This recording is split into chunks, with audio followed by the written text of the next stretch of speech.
మేషరాశి వారికి ఈ వారం వృత్తి ఉద్యోగాల పరంగా వ్యాపార పరంగా చాలా అనుకూలంగా ఉంటుంది. పేరు ప్రఖ్యాతలు లభిస్తాయి. ఏదో సాధించాలన్న మీ కోరిక ఏదైతే ఉందో అది ఈ వారం నెరవేరుతుంది. వ్యాపార అభివృద్ధి కోసం మీరు చేసే ప్రయత్నాలు చక్కగా ఫలిస్తాయి. అదేవిధంగా నరదృష్టి కూడా అధికంగా ఉంటుంది.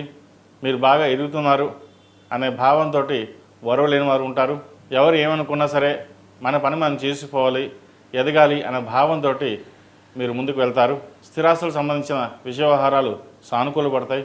విదేశీ సంబంధించిన విషయ వ్యవహారాలు చక్కగా రాణించగలుగుతారు. విదేశీ ప్రయత్నాలు కలిసి వస్తాయి. విదేశాల్లో ఉన్న వారికి ఉద్యోగ ప్రయత్నాలు ప్రారంభించవచ్చు. అదేవిధంగా వీరికి ఏలాంటి శని నడుస్తోంది. శని అంత అనుకూలంగా లేదు. కొన్ని పనులు నిదానంగా సాగుతాయి. అయినా సరే దైవానుగ్రహం తోడుంది కాబట్టి ఏ పనైనా సరే నిదానమైన అది పూర్తి అవుతుంది. ఏదైనా సరే ప్రతి విషయాన్ని మనసుకు తీసుకోకుండా ఉండడం అనేది చెప్పదగినది. ఆరోగ్యరీత్యా కూడా చిన్న ఇబ్బందులు ఏర్పడతాయి. వాటిని దృష్టిలో ఉంచుకొని సమయానుకూలంగా నిద్ర ఆహారం తీసుకోవడం చెప్పదగినది. భూ సంబంధించిన విషయ వ్యవహారాలు సానుకూలంగా ఉన్నాయి. సంతానం యొక్క అభివృద్ధి చక్కగా ఉంటుంది. అదేవిధంగా హోటల్ మేనేజ్మెంట్, టీచర్ ప్రొఫెషన్లో ఉన్నవారికి, చార్టెడ్ అకౌంట్స్కి, సినీ కళారంగాల వారికి కాలం అనుకూలంగా ఉంది. రాజకీయ రంగంలో ఉన్నవారు కూడా అనుకూలంగా ఉందని చెప్పచ్చు. ఈ రాశిలో జన్మించిన విద్యార్థులకు విద్యాపరంగా మంచి అవకాశాలు కలిసి వస్తాయి. మీరు అనుకున్న పని చేయగలుగుతారు.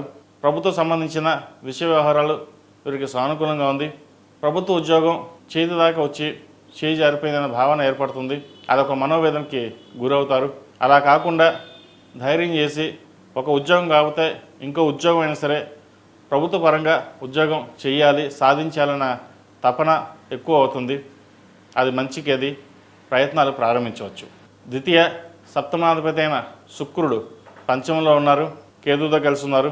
వివాహ సంబంధించిన విషయ వ్యవహారాలు, సంతానం సంబంధించిన విషయ వ్యవహారాలు, కొన్ని ఇబ్బందికరమైన వాతావరణం కూడా గోచరిస్తుంది. వాటి విషయంలో జాగ్రత్త వహించండి. వీసాకు సంబంధించిన విషయ వ్యవహారాలు సానుకూల పడతాయి. H1B గ్రీన్ కార్డ్ కోసం ప్రయత్నం చేస్తున్న వారికి కొంత ఆలస్యమైనా సరే లభించే అవకాశం ఉంది. H1B వీసాలో కొరియర్ అనేది ఏర్పడుతుంది. వాటి విషయంలో జాగ్రత్త తీసుకోండి. ఈ రాశిలో జన్మించిన స్త్రీలకు వృత్తి ఉద్యోగాల పరంగా, విద్యాపరంగా అనుకూలంగా ఉంటుంది. విదేశీ విద్యల పట్ల, విదేశీ వ్యాపారాల పట్ల అవగాహన పెంచుకోగలుగుతారు. నలుగురిలోనూ పేరు ప్రఖ్యాతలు తెచ్చుకోగలుగుతారు. ఆరోగ్యరీత్యా అన్నీ సహకరిస్తాయి. శ్రమకు సంబంధించిన చిన్న ఇబ్బందులు ఉంటాయి. వాటి విషయంలో జాగ్రత్తలు తీసుకోండి. అదేవిధంగా ఏ పని తలపెట్టినా వెనక్కి లాగేవారు ఎక్కువగా ఉంటారు. ఒకరితో మన సంబంధం లేకుండా మన పని మనం చేసుకుపోవాలి, కంపెనీ అభివృద్ధిలోకి తీసుకురావాలి అనే భావంతో మీరు ఉంటారు. ఆ విధంగా కూడా కష్టే ఫలింట్గా కష్టానికి తగిన ప్రతిఫలం కూడా లభించే దశగా గోచరిస్తోంది. సంతానం సంబంధించిన విషయాలు బాగున్నాయి. సంతానం కోసం ప్రయత్నిస్తున్న వారికి మంచి శుభవార్తను వింటారు.